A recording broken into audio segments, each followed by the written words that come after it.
بسم اللہ الرحمن الرحیم بسم اللہ الرحمن الرحیم۔ السلام علیکم ورحمۃ اللہ وبرکاتہ۔ عزیز طلبہ، آج التبیان فی علوم القرآن کا سبق نمبر 191 ہے، اور اس سبق کے اندر ہم جو ہے وہ اسود عنسی اور طلحہ بن خویلد اسدی کے بارے میں تفصیل پڑھیں گے۔ دراصل جو بات چل رہی تھی وہ یہ تھی کہ کیا کسی نے قرآن کے معارضے کی کوشش کی ہے یا نہیں، تو اس میں ہم نے گزشتہ سبق میں جو جھوٹا مدعی نبوت تھا مسیلمہ کذاب، اس کا ذکر تفصیل سے پڑھا، جس نے قرآن کے معارضے کی کوشش کی، اور اس کے جو معارضہ ہے اس کی مثالیں بھی ہم نے پڑھی۔ آج کے سبق میں ہم مزید دو جھوٹے مدعیان نبوت کے حوالے سے تفصیل پڑھیں گے، جس میں ایک اسود عنسی ہے اور دوسرا طلحہ بن خویلد اسدی ہے۔ اسود عنسی جو ہے یہ یمن کا رہنے والا تھا۔ اس نے وہاں جو ہے وہ نبوت کا دعویٰ کیا تھا، اور اس نے کہا تھا کہ اس پر وحی نازل ہوتی ہے، اور یہ وحی نازل ہونے کا طریقہ یہ تھا کہ یہ جب اس کے اوپر وہ جھوٹی وحی جب آتی تھی تو یہ سر جو ہے وہ زمین کی طرف جھکا لیتا تھا، اور پھر اٹھا کر کہتا تھا کہ مجھے یوں یوں بتایا گیا، یعنی اس کے شیطان نے اس کو جو ہے وہ القاء کیا ہے، یہ چیزیں بتائی ہیں۔ یہ بڑا ظالم شخص تھا، اور فصیح بھی بڑا جو ہے وہ غضب کے درجے کا تھا۔ کہانت، قافیہ بندی، تقریر، شعر اور نسب گوئی میں یہ بڑا مشہور تھا۔ اس کے بارے میں یہ تو مروی نہیں ہے کہ اس نے قرآن کے معارضے کی کوشش کی ہو، بلکہ اس نے نبوت کے دعوے اور اپنے پر وحی نازل ہونے کا ہی دعویٰ کیا تھا، اسی پر اس نے اکتفا کیا تھا۔ ان الشیاطین لیوحون الی اولیائہم، یقیناً شیطان اپنے دوستوں کی طرف وحی کرتے ہیں، اپنے دوستوں کی طرف اپنے دوستوں کو تعلیم کر رہے ہیں، تو اس کا یہ مصداق ہے، یعنی کہ یہ شیطان اس کو جو ہے وہ ورغلاتا تھا، اور اس نے جھوٹا جو ہے وہ نبوت کا دعویٰ کر لیا تھا، اور اپنے اوپر وحی نازل ہونے کا دعویٰ کرتا تھا۔ اس کے بعد دوسرے نمبر پر ہے طلحہ بن خویلد اسدی۔ اس نے بھی نبوت کا دعویٰ کیا تھا، اور اس کا خیال یہ تھا کہ ذوالنون نامی جو ہے وہ ایک شخص جو ہے وہ اس کے پاس وحی لے کر آتا ہے، وہ ہے کہ وحی لانے والے فرشتے کا نام اس کے ذوالنون تھا، لیکن اس نے اپنے لیے کسی قرآن کا دعویٰ نہیں کیا کہ میرا کوئی قرآن ہے۔ کچھ کلام تھا جس کا اس نے دعویٰ کیا تھا کہ یہ کلام جو ہے وہ میرے اوپر وحی کے طور پہ نازل ہوا ہے، اور اس کے جو ہے وہ اس کلام پر جو ہے وہ صاحب معجم البلدان نے جو ہے اس کو ذکر کیا ہے کہ یہ اس کا کلام تھا۔ ان اللہ لا یصنع بتعفیر وجوہکم وقبوح ادبارکم شیئا فاذکروا اللہ قیاما فان اس کا ترجمہ یہ ہے کہ اللہ تعالیٰ تمہارے چہروں کے خاک آلود ہونے اور تمہارے کولوں کے جھکنے سے کچھ نہیں کرتا، سو اللہ کو یاد کرو کھڑے ہو کر، فذکر اللہ قیاماً، کھڑے ہو کر یاد کرو۔ یہ اس کا دعویٰ تھا کہ رکوع سجدہ نہ کرو نماز میں، صرف قیام پر ہی اکتفا کرو۔ حضرت ابوبکر صدیق رضی اللہ تعالیٰ عنہ کے دور میں جو ہے چونکہ اس نے دعویٰ کیا تھا، تو انہوں نے جو ہے وہ خالد بن ولید رضی اللہ تعالیٰ عنہ کی قیادت میں ایک لشکر اس کی سرکوبی کے لیے بھیجا۔ جب یہ دونوں لشکر آپس میں جو ہے وہ ان کی لڑائی ہوئی، تو اس کے پیروکاروں کی ایک بڑی جماعت جو ہے وہ قتل ہو گئی، اور یہ خود بھاگ نکلا وہاں سے اور شام کی طرف چلا گیا۔ تو جب یہ لڑائی ہوئی تو اس نے جو ہے وہ اپنے اوپر ایک چادر ڈال دی اور وحی کا انتظار کرنے لگا، اور یائنا نے اس سے کہا کہ اب تک وہ شیطان تیرے پاس نہیں ہے، تو اس نے چادر کے نیچے سے جواب دیا کہ نہیں، خدا کی قسم ابھی تک وہ نہیں آیا۔ تو پھر یائنا نے کہا کہ اس نے تجھے تو اس حال میں چھوڑا ہے کہ جب تجھے اس کی ضرورت ہے، اور پھر اس نے کہا کہ یہ شخص جھوٹا ہے، ہمیں اسے اور اس کے مطلوب میں برکت نہ دی جائے۔ اس طرح اس کو جو ہے وہ اس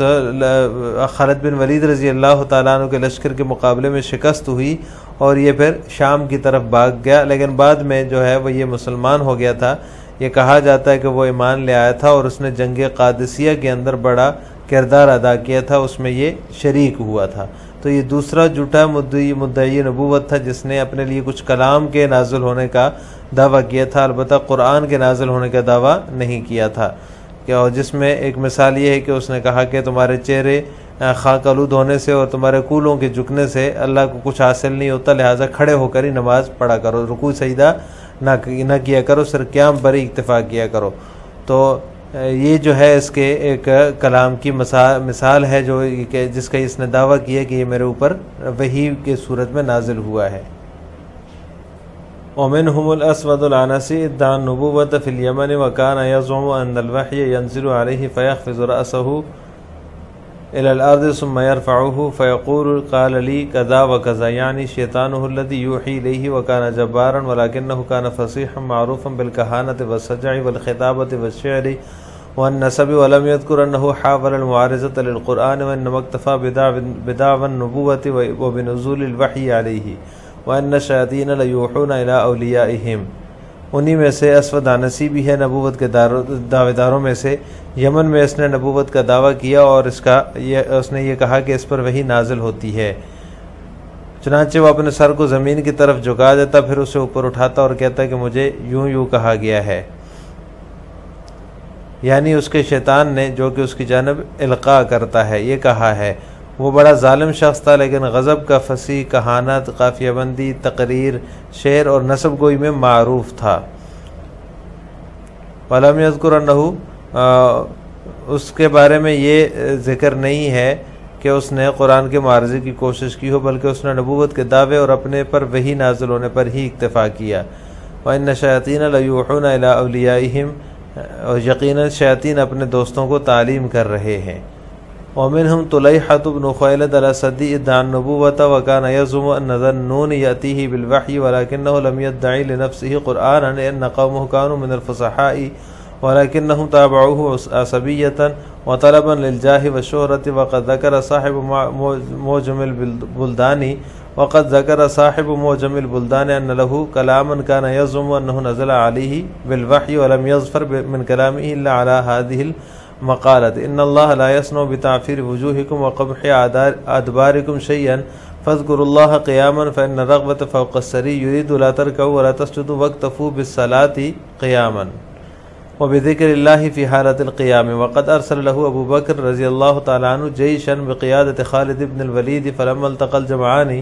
قتل عدد كبير من اتباعه وتزمله بكساء ينتظر الوحي، فقال له عيينة هل أتاك بعد؟ قال وهو من تحت الكساء لا والله ما جاء بعد، فقال له عيينة لقد تركك أحوج ما كنت إليه، ثم قال يا بني فزارة هذا كذاب ما بورك لنا وله فيما يطلب، ثم انهزم طليحة ولحق بنواحي الشام، ويقال إنه أسلم بعد ذلك وكان له في القادسية بلاء حسن۔ انہی میں سے طلیحہ بن خویلد الاسدی بھی ہے، طلیحہ بھی ہے اور طلحہ بھی، دونوں طرح اس طرح کا اس کا نام آیا ہے۔ مصنف نے طلیحہ ذکر کیا، طلیحہ بن خویلد اسدی ہے، اس نے جو ہے وہ نبوت کا دعویٰ کیا اور اس کا خیال تھا کہ ذوالنون نامی شخص اس کے پاس وحی لے کر آتا ہے، لیکن اس نے اپنے لیے کسی قرآن کا دعویٰ نہیں کیا کیونکہ اس کی قوم کے لوگ فصحاء تھے۔ البتہ قوم نے طلیحہ کی پیروی صرف اور صرف عصبیت اور شہرت و عزت پانے کے لیے کی۔ معجم البلدان کے مصنف فرماتے ہیں اس کا کچھ کلام تھا جس کا اس نے دعویٰ کیا کہ وہ کلام اس پر وحی کے طور پہ نازل ہوا ہے، اور انہیں جو ہے وہ صرف اس کلام پر کامیابی حاصل ہوئی ہے، یعنی صاحب معجم البلدان کو یہ کلام ملا ہے اس کا صرف۔ ان اللہ لا یصنع، اللہ تعالیٰ تمہارے چہروں کے خاک آلود ہونے سے اور تمہارے کولوں کے جھکنے سے کچھ نہیں کرتا، سو اللہ کو یاد کرو کھڑے ہو کر، اس لیے کہ جاگ خالص شے کے اوپر ہوتی ہے، فوق السری خالص شے کے اوپر ہوتی ہے۔ یرید لا ترکعوا ولا تسجدوا واکتفوا بالصلاة قیاما،